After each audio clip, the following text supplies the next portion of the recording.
Hello and welcome. It's the beginning of a new year and things are still the same that they've been, but we can always go back to the past. And there's still a little bit more of home video that I haven't gotten to watch and review, so what better way than to go back to see how good it used to be. I know that last time we left off in Animal Kingdom, I believe that we're still going to continue in Animal Kingdom, so let's just jump right into it as always. Right away, we start off with Tarzan Rocks. It's a non-existent stage show that was around in the early 2000s, and it's something that I definitely want to talk about more in the future, so we're just going to skip along with it and go on to the next part of our video.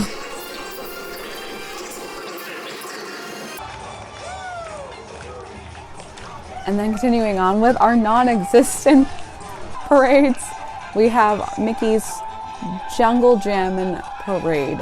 And when I did some research on it, I realized that this was right in the beginning because we went in 2002 for vacation, and it premiered in October 1st, 2001, I learned. So it's nice to see that this was in the really early stages. Not much of it had changed, and it did go on for a very long time.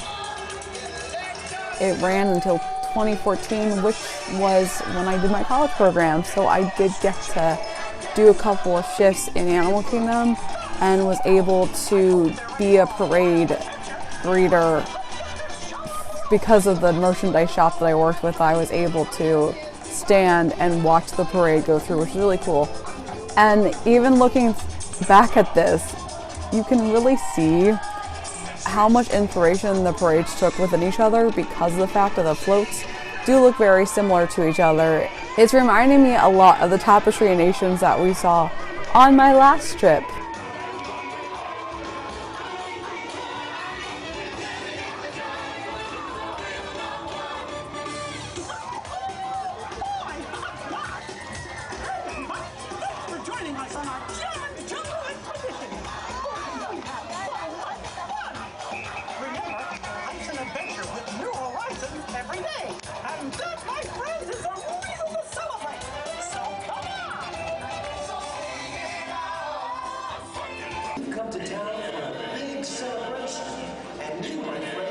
And then continuing on, we have the Festival Lion King that's still around, and it's kind of cool to see that it's been running for such a long time and nothing has changed. It's still the exact same show. So once again, we're gonna go ahead and skip ahead.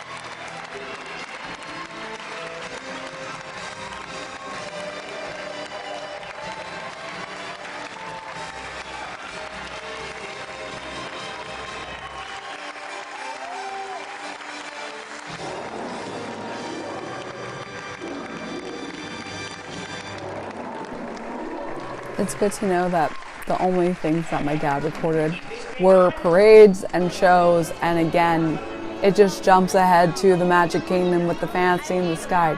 Really great shot, by the way. And this was on the last vacation footage, so once again, we're skipping ahead. Now we're back on to us. There's me being awkward and waving at everything.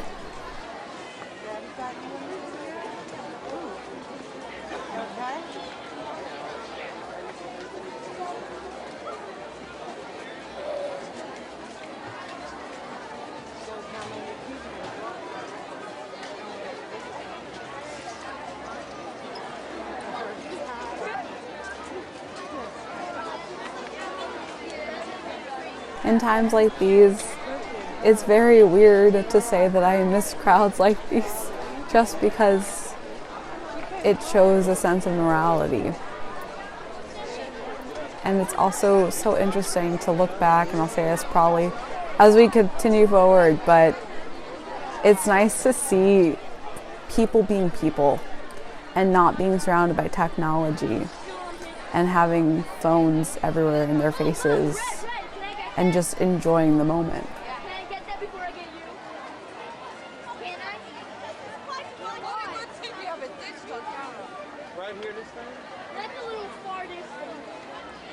And now we're at Epcot once again. We've jumped for all of the parks, minus Hollywood Studios. And I don't know why we're matching again, but apparently my mom wanted us to be in matching clothing. And I can also say this now, rip old Epcot. I also miss Test Track, and I loved original Test Track. This is also something really cool that they had. They had the characters on the double-decker bus that would tour all over Epcot, including World Showcase, because you can see how they have all the flags from all the different countries. That doesn't exist anymore, clearly. This is everything. I feel like everything that we're showing doesn't exist, and it really shows how much everything has changed. I miss Universe of Energy, but I am very excited for Guardians of the Galaxy because I'm a Marvel fangirl, so this is the one change that I'm totally fine with.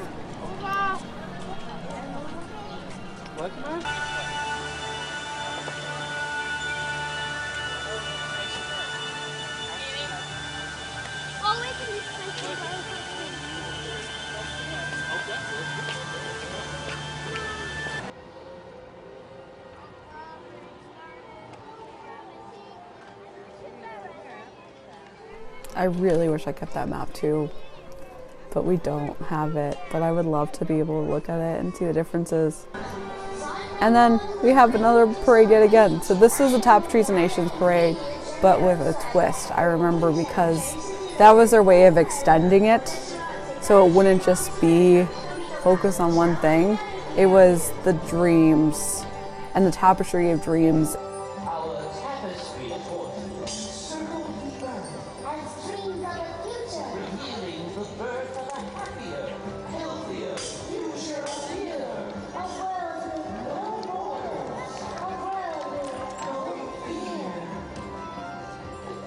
I am so sorry, Epcot, but you dreamed that future wrong, especially with this past year and this current year.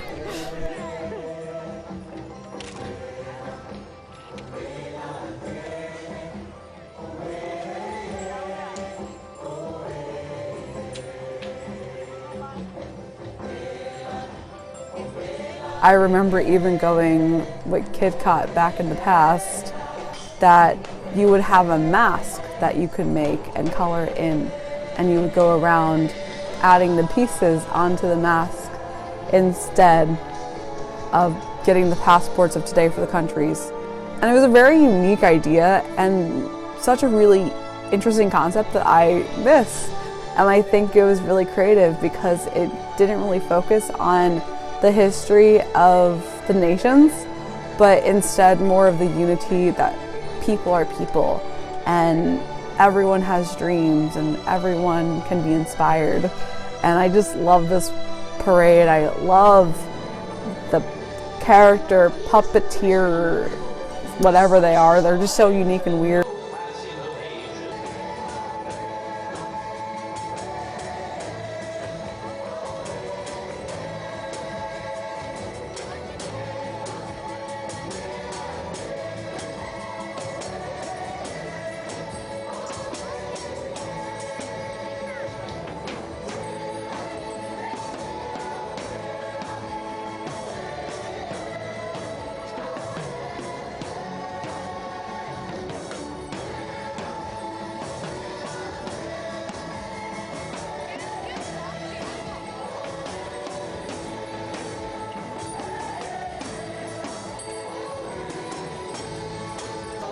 I've said it before and I say it again. I want to cosplay as these characters, and I will.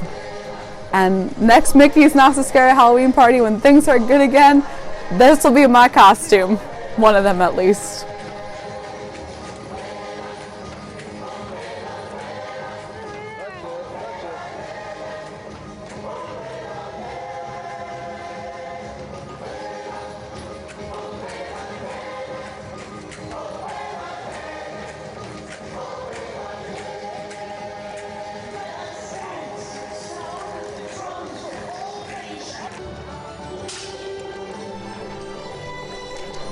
I think that's one thing I really miss is the interactiveness that you had everywhere in the parks.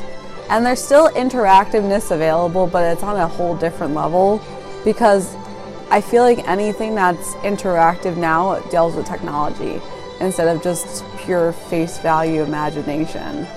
I mean, it's really cool looking back at this and seeing how up close and personal the characters was able to get with the audience.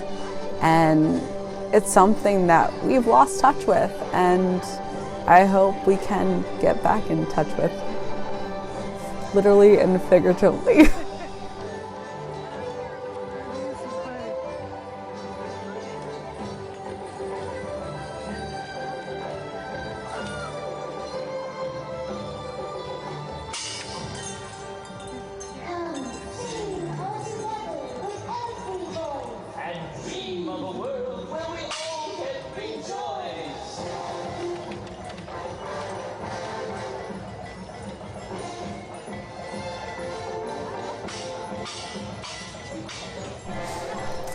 And that's the end of that parade.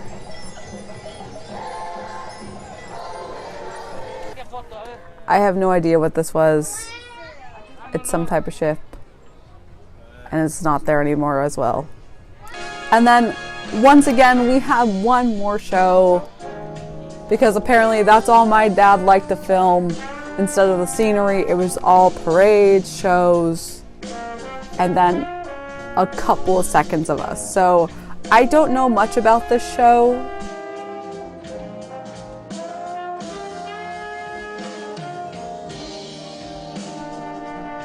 I had to do a little bit of digging to find out what exactly the show was, but I did find some information. So this is called Blast, and it turned into a musical that ended up touring over America, but this was a shortened version of it. And it makes more sense that this is a musical, especially in the early 2000s, because it's very reminiscent of Stomp and a lot of those more avant-garde shows. So you have a whole bunch of people playing instruments and then dancing, as you can clearly see.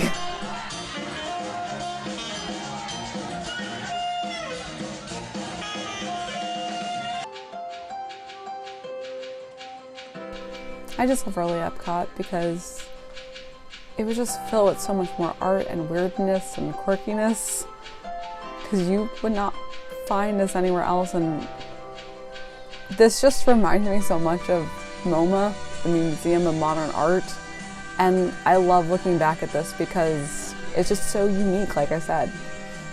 And the really cool thing that I also learned when I was researching is that this moved from the American Garden Theaters in Epcot over to the Hyperion Theater in Disney's California Adventure.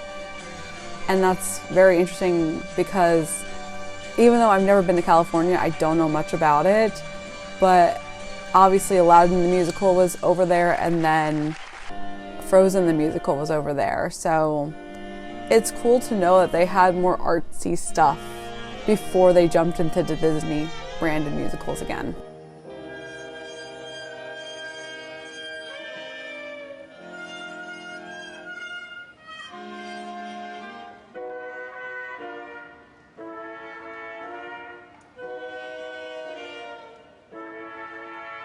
And is there anything better than a French horn, saxophone, whatnot rendition of Bohemian Rhapsody?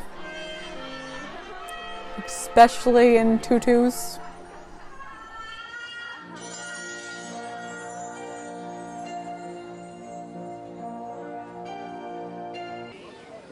We finally have a human interaction again.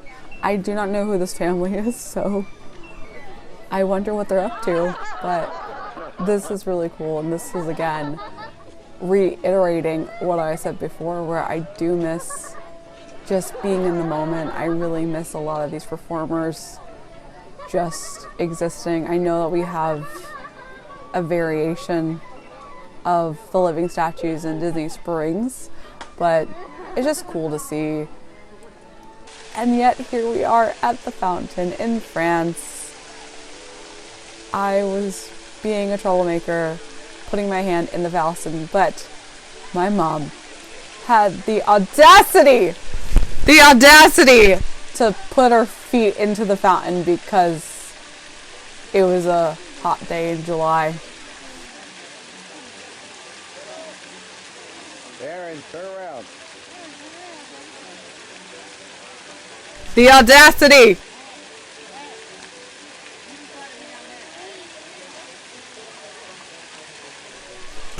And Illuminations is on here again. And Rip Illuminations! I will forever miss it. It's such a good show. Can it come back?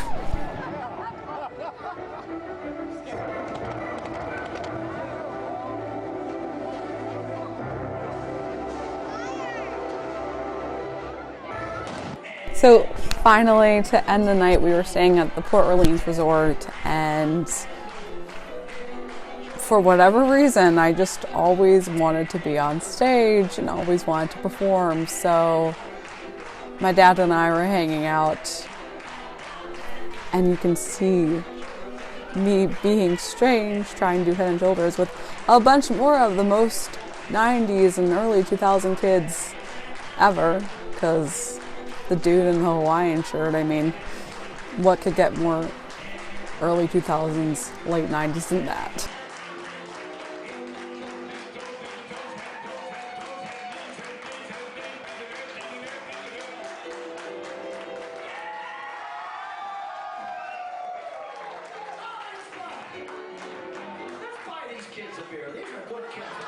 Fun fact, I'm not a fan of beer, so would not have enjoyed that joke.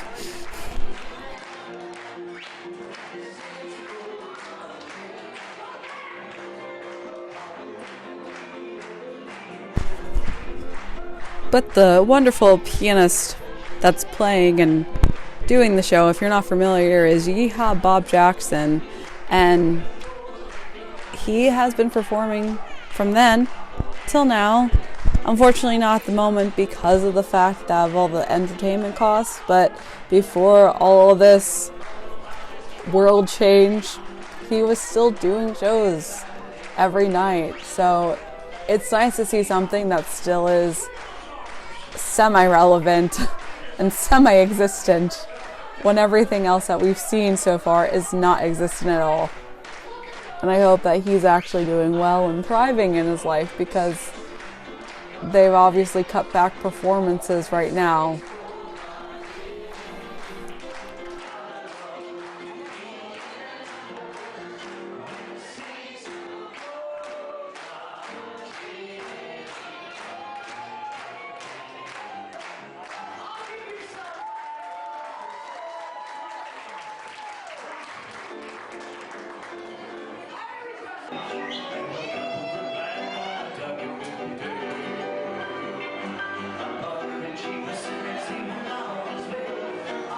Also, can we focus on the kid waving a menu instead of a napkin?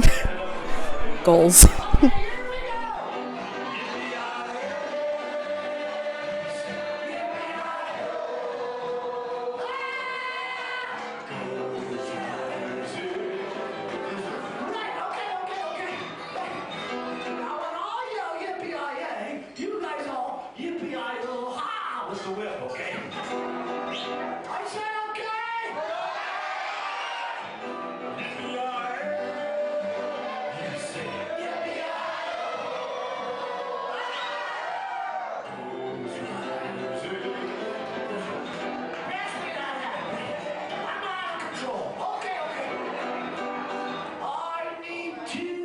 And once again, I'm back.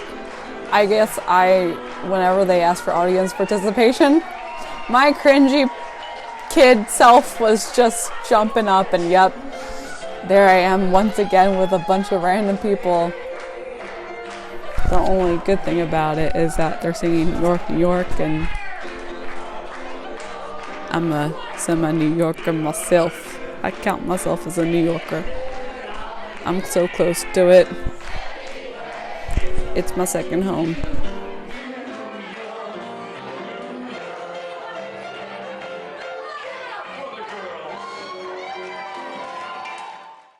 So we're gonna end that there. I was a very cringy kid, as you can see, and I haven't changed that much, but I think there's still one more episode left of footage, and then we'll be all caught up. So I'm excited to see what still lies ahead, and hopefully it won't be all shows and parades and we'll actually get real footage again. But until next time, I hope you guys have a magical day, and I will see you real soon.